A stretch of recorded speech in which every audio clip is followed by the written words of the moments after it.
అందం, ఆరోగ్యం, ఆత్మవిశ్వాసం అనూస్తో సాధ్యం. ట్రాన్స్ఫర్మేషన్ సర్వీసెస్ పైన ఫ్లాట్ 50% డిస్కౌంట్. అనూస్ సిన్స్ 1982. నమస్తే రమగారు. నమస్తే జయ. రమగారు, శివరాత్రికి జాగరణ చేయటం, అలాగే ఉపవాసం ఉండటం ప్రధానంగా చేస్తాం కదా. అసలు జాగరణ ఎలా చేయాలి? ఉపవాసం అంటే ఎలాంటి నియమాలు పాటించాలి? ఉపవాసానికి సరైన అర్థం సమీప వసనము, భగవంతునికి దగ్గరగా ఉండటం. అంటే ఇప్పుడు మనం అన్నం తింటాం అనుకో, అన్నం తినగానే ఆవకాయ వేసుకుందాం, లేదా ముద్దపప్పులోకి నెయ్యి వేసుకుందాం, దాంట్లో ఆవకాయ నలుచుకుందామా, మాగాయ నలుచుకుందాం, దెబ్బకాయ నిమ్మకాయ నలుచుకుందామా అనిపిస్తుంది ఊహ. తర్వాత పప్పుచారులో ఉప్పు తక్కువైందని ఉప్పు వేసుకుంటాం, 2 వడియాలు నలుచుకోవాలి, 2 అప్పడాలు నలుచుకోవాలి, ఓ 2 ఊరుమిరపకాయలు కావాలి. ఎంత వచ్చింది ఆసక్తి? అవును, అవునా? అన్నం హెవీగా తినేటప్పుడు బాగుందని ఇంకో ముద్ద ఎక్కువ తింటాం, పొట్ట నిండా ఉంటుంది అని ఆవలిస్తాం. ఎస్. ఈ మొత్తం క్రియలో భగవంతుడు ఉన్నాడు ఎక్కడైనా. పొట్టలో ఉన్న భగవంతుడిని, వైశ్వానరుణ్ణి మనం పూజించాం. పొట్టలో ఉంటుంది, అదేమిటిది, ఒక అగ్ని, వైశ్వానరాగ్ని అంటారు, ఏదో అగ్ని. మొత్తానికి ఈ అగ్నిని పూజించాం. కానీ విరాట్ పురుషుడైన పరమేశ్వరుని పూజించిన దాఖలాలు లేవు, అందులో ఉండవు కదా. అందుకని ఏంటంటే ఆహారం హెచ్చుగా తీసుకోకూడదు. స్వల్పమైన ఆహారంతో, నామినల్గా పొద్దున్న దేవుడికి నివేదన చేసిన పళ్ళు, కాస్త మంచినీళ్ళు తీసుకుంటూ ఫలహారంతో ఉపవాసం చేస్తే మంచిది. చిలకడ దుంప కూడా తింటా వస్తున్నా అందాక. అక్కడి నుంచి స్వల్పాహారం అంటే ఫలహారం అనుకుందాం, పళ్ళు తింటాం. ఈ ఫలాహారం కాకుండా మనం ఏదైనా ఉప్మాలు, తర్వాత ఏమో ఒక దిబ్బరొట్టె, ఉప్పుడు పిండి, ఇలాంటివి చేసుకుని తినే ఉపవాసం ఒక రకం. వీళ్ళు ఏంటంటే ట్యాబ్లెట్లు వేసుకోవాల్సిన వాళ్ళు, ఉండలేని వాళ్ళు, అన్నం మీద బెంగొచ్చేసి శివుడి మీద శ్రద్ధ తగ్గిపోయే రకం వాళ్ళు. వీళ్ళు ఏం చేస్తారు, కాస్త ఏదో తింటే అన్నానికి భిన్నమైన పదార్థం ఒకటి, ఘన పదార్థం వెళ్తే 1-2 కాఫీలతోటి ఉపవాసం అయిపోతుంది. అవును, ఇదొక పద్ధతి. పొద్దున్నుంచి సాయంకాలం దాకా అభిషేకాల్లో వాట్లల్లో ఉండే వాళ్ళకి మంచి తీర్థం తప్పిస్తే ఇంకా ఏమీ అక్కర్లేదు. రోజంతా శివనామస్మరణ చేసేవాళ్ళు, వాళ్ళకి అవసరం లేదు. ఖాళీగా ఉంటారు, ఆఫీసుల్లో పని చేసుకుంటూ, ఇంట్లో పిల్లల జల్లాలను చూసుకుంటూ, రకరకాల ఇంటి పనులు చేస్తూ, బిజినెస్ వ్యవహారాలు చూసుకుంటూ కూడా మనం ఉపవాసం చేయాలి అంటే అలా ఉండలేకపోతాం. అవును. పైగా మనకి బ్రేక్ఫాస్ట్కి టైము, లంచ్కి టైము, ఈవినింగ్ స్నాక్కి టైం, ఆ టైములు బ్రెయిన్లో ఫిక్స్ అయిపోయి ఉంటాయి. అది ఫిక్స్ ఇట్లా కొడుతూ ఉంటుంది. మిగిలిన వాళ్ళు తింటారు కొంతమంది అయినా. మనం నాకు ఉపవాసం అని చెప్పాలంటే కొంచెం ఇదిగా ఉంటుంది. ఏదో ఒకటి తిని ఉన్నామనుకో, మనకు కూడా దాని మీదకి ధ్యాస పోతూ ఉంటుంది. అందుకని కొంచెం ఏదైనా తినాలంటే చిలకడ దుంపలు లాంటివి తీసుకోవచ్చు, దాన్ని ఉడికించి తీసుకోవచ్చు. ఉప్పు అది ఉండదు. ఇప్పుడు ఉప్మా చేసుకున్నాము, ఉప్పుడు పిండి చేసుకున్నాము అంటే అందులో ఏమిటి, ఖచ్చితంగా ఉప్పు ఉంటుంది, నూనె ఉంటాయి. ఇప్పుడు మనం అలా కాకుండా చిలకడ దుంప జస్ట్ కందమూలం కదా, అదే భూమిలోంచి వచ్చింది, దాన్ని కాల్చి లేదా ఉడికించి, ఇక ఏమీ లేదు, దాన్ని అలాగే ఒలుచుకుని తింటే పండు తిన్నట్టే, అంతే. ఉడికిస్తాం కానీ ఉప్పు వేయం. అది కూడా కొంచెం సాల్ట్ లాస్ అయ్యేవాళ్ళు, వీక్నెస్ వచ్చేవాళ్ళు, వాళ్ళకి బాగుంటుంది. అది కూడా తీసుకోవచ్చు. ఫలరసాలు తీసుకోవచ్చు, కొబ్బరి నీళ్ళు తీసుకోవచ్చు. మజ్జిగ కొన్ని చోట్ల పనికిరాదంటారు, కొన్ని చోట్ల మజ్జిగ ఉపవాసానికి పనికొస్తుంది. మజ్జిగ పనికిరాదు, అది అన్నంతో పాటు తీసుకునేది అని ఒక సిద్ధాంతం ఉంది. మన ప్రాంతాల వారీగా దాన్ని మార్చుకోవచ్చు మనం. అదేలేండి, మన ప్రాంతాల్లో మజ్జిగ పనికొస్తుంది అనుకోండి, పుచ్చుకోండి. పల్చటి మజ్జిగ తీసుకుంటే ఆ శరీరానికి ఆరోగ్యము, ఉపవాసం డిహైడ్రేట్ అవ్వకుండా ఉంటాము, ఉపవాసం కూడా నెరవేరుతూ ఉంటుంది అందులోనే. అయితే ఏంటంటే ఈ ఉపవాస నియమము అస్సలు ఉండలేని వాళ్ళు, ఆహారం అత్యవసరమైన వాళ్ళు, వీళ్ళు కూడా మేము ఉపవాసం ఉండాలండి అంటే ఒక చిన్న సూక్ష్మం. పొద్దున దేవతార్చన చేసుకుంటాం కదా, దైవారాధన ఏదో చేసుకుంటాం, పూజ పునస్కారం సింపుల్గా అయినా దీపం పెట్టి ధూపం చూపించి తర్వాత 2 అరటిపళ్ళు నివేదన పెట్టే అలవాటు ఉన్న వాళ్ళు కూడా పొద్దున మీరు ఏం వండుకుంటారు, ఉప్మా అయినా సరే దాన్ని దేవుడికి నివేదన చేయండి. ఓకే.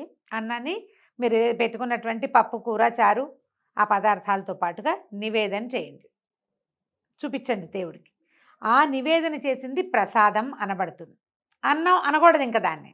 ఓకే. ప్రసాదాన్ని తీసుకోండి. ఆరోగ్యం సరిలేని వాళ్ళు, కడుపుతో ఉన్న వాళ్ళు కూడా చేయొచ్చేది ఉపవాసమే. అది ఉపవాస నియమాలు, ఇది ఒక సూక్ష్మం. ఈ నివేదన చేయబడని ఏ వస్తువుని తినద్దు. మధ్యాహ్నం బిస్కెట్లు, సాయంకాలం చాక్లెట్ నోట్లో వేసుకోవటాలు అవి చేయొద్దు. కాఫీ, టీ, పాలు, మజ్జిగ ఈ 4టికి ఎగ్జంప్షన్. ఘనమైన ఏ పదార్థమైనా సరే పొద్దున నివేదన చేస్తే తీసుకోండి. సాయంకాలం కూడా దేవుడికి చూపించిన పళ్ళు తీసుకోవచ్చు. మీరు పొద్దున అన్నము తినేస్తారు, రాత్రికి పళ్ళు తింటారు, ఉపవాసం సరిపోతుంది. ఎవరైనా ఏదైనా ఆఫర్ చేస్తే తీసుకోవద్దు. నేను అన్నం తినేసా అని చెప్పండి, నేను ప్రసాదం తిన్నా అని చెప్పండి. ప్రసాద భావనలో ఉండాలి. ప్రసాదమే తీసుకుంటాం. దసరాల్లో ఒక సంవత్సరం చాలా తీవ్రమైన అనారోగ్యం చేసింది నాకు. కానీ నాకు ఉపవాస నియమం చేయడానికి వీల్లేదు. తప్పకుండా ఉపవాసం చేయాలనే ఉంది. మేము ఈ నియమం తీసుకున్నాం. మాకు ఒక పెద్దవారు బోధించారు ఇది. ఓహో, పొద్దునే నివేదన చేసేస్తావా, అన్నం కూర ఏం చేస్తావో అది కానిది మరమరాలు కూడా మరమరాల్లో ఒక కణం కూడా తీసి నోట్లో వేసుకోకూడదు. నివేదన చేసింది మాత్రమే పుచ్చుకోవాలి. సాయంకాలం నివేదన చేయండి, అది పుచ్చుకోండి, అంతే. బాగుంది. ఇలా చేయొచ్చు. దీంతో ఏ అభ్యంతరము లేదు. ఇంకొక చిన్న అనుమానం రమ్మగారు, మరుసటి రోజు కూడా ఈ ఉపవాస దీక్షను కొనసాగించాలా? కాదు, ఇవాళ రోజంతా ఉపవాసం ఉన్నామనుకో, మర్నాడు మధ్యాహ్నం భోజనం చేయొచ్చమ్మా, దాంట్లో ఏమీ లేదు. అయితే ఇప్పుడు మనం ఏకాదశి, ద్వాదశి చేయమా జయ? ఏకాదశి రోజంతా ఉపవాసం ఉంటాం కదా. అవును. ఏకాదశి నాటి జాగరణ చేసే విధానం కూడా ఉంది, ఇప్పుడు చేయట్లేదు మనం. అవును. ద్వాదశి నాటి పగలు భోజనం చేస్తాము. ద్వాదశి నాటి రాత్రి మళ్ళీ భోజనం చేయకూడదు. ఓహో, ద్వాదశి పారణ చేసి ద్వాదశి నాటి రాత్రి భోజనం చేయం. అలాగే శివరాత్రి మరుసటి రోజు మధ్యాహ్నం భోజనం చేస్తే రాత్రికి పలహారం చేయమనే చెప్తారు, అన్నం తినండి అని చెప్పరు. ఓకే అండి, ఓకే. అయితే దీంతో పాటు మనకి జాగరణ మీద అనుమానాలు. అవునండి. జాగారం చేయటం, ఇప్పుడు జాగరణ అందరూ చేయగలరా? మనం వేతన జీవులం కదా, ఎక్కువ భాగం అందరూ మర్నాడు పొద్దున పనికి వెళ్ళవలసిన వాళ్లే కదా. తెల్లవార్లు మెలకుగా ఉండగలిగే వాళ్ళు ఎవరుంటారో శివనామస్మరణతోటి దేవాలయంలోనో లేదా లింగోద్భవ కాలంలో అభిషేకాలు జరుగుతుంటే అభిషేకం ఇంట్లో చేయించుకునే వాళ్ళు, మఠంలోనో పీఠంలోనో దేవాలయంలోనో సామూహికంగా అర్చనలు జరిగే చోట ఉండేవాళ్ళు తెల్లవార్లు జాగరణ చేస్తారు. ఇళ్లలో కూడా కొంతమంది చేస్తారు జాగారం చేస్తే. అయితే జాగారానికి ఒక నియమం చెప్తారు. తెల్లవార్లు జాగరణ చేసిన వాళ్ళు మరుసటి రోజు పగలు పడుకోకూడదు. ఓహో, శివరాత్రి నాటి మరుసటి రాత్రి పడుకోవాలి. మర్నాడు పగలు పడుకుంటే జాగారం ఫలితం పోతుందని చెప్తారు. అయితే ఇప్పుడు అందరూ జాగరణ చేయలేరు కదా. ఇప్పుడు నీ బోటి నా బట్టి వాళ్ళు చేయరు. మర్నాడు పొద్దున్న షూట్ నన్ను కూడా కలిపేసుకుంటున్నారా? మరి నీ పొద్దున్నే షూట్ ఉండదు. ఓకే, నిన్ను కలుపుకోక తప్పదు కదా. మర్నాడు షూట్ ఉంది, నువ్వేం చేస్తావు? జాగారం చేస్తావా? అస్సలు చేయను రామ్ గారు. అందుకే చెప్పా. ఓకే. అందుకని మనం ఏం చేయొచ్చు, లింగోద్భవ కాలం వరకు మనం శివనామ స్మరణలో గడిపి అప్పుడు పడుకోవచ్చు. ఉండలేని వాళ్ళు తెల్లవారుజామున పడుకోవచ్చు. అది కూడా జాగరణ కిందకే లెక్కకు వస్తుంది. మనం లింగోద్భవ కాలం అయ్యాక 2 గంటలకు 1 గంట దాటిపోవాలి, 2 o'clockకి పడుకోవాలి. 2 గంటలకు పడుకుని మర్నాడు యథావిధిగా శివార్చన చేసుకుని యథావిధిగా భోజన కార్యక్రమాలు తీసుకోవచ్చు. పగలు పడుకోకూడదు, అది నియమంగా పెట్టుకోవాలి. శివరాత్రి మరుసటి రోజు పగలు పడుకుంటే ముందు రోజు నువ్వు 1 గంట దాకా మెలకుగా ఉండి శివనామస్మరణ చేసే ఫలితం కూడా పోతుందట. ఓకే, ఉండకూడదట, పడుకోకూడదు. పగలు నిద్ర మానేయండి, ఆరోగ్యానికి మంచిది. రమ్మగారు, జాగరణ, ఉపవాసం వీటితో పాటుగా శివనామ స్మరణను మాత్రం వదలకూడదు అంటారు కదా. వదలకూడదు.